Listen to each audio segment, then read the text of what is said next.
महाराष्ट्र निकाय चुनाव के नतीजों के बाद महाराष्ट्र बीजेपी नेताओं के चेहरे खिले हुए हैं। शिवसेना से गठबंधन के बाद बीजेपी के लिए ये चुनाव प्रतिष्ठा का सवाल बन गया था। हालांकि नतीजे बताते हैं कि बीजेपी को गठबंधन टूटने से बम्पर फायदा हुआ है।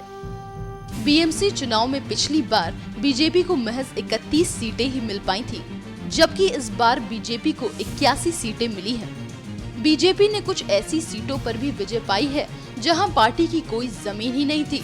ऐसे में सीधे सीधे कहा जा सकता है कि महाराष्ट्र निकाय के नतीजों में अगर किसी पार्टी को सबसे ज्यादा फायदा होता दिख रहा है तो वह बीजेपी है। निकाय चुनाव में अगर बीजेपी की सफलता का श्रेय किसी को जाता है तो वो है महाराष्ट्र के सीएम देवेंद्र फडणवीस। दरअसल शिवसेना द्वारा गठबंधन तोड़ने के बाद चुनाव प्रचार की कमान खुद सीएम फडणवीस ने संभाल ली थी। निकाय चुनाव के लिए फडणवीस ने 22 चुनावी सभाओं को संबोधित किया था।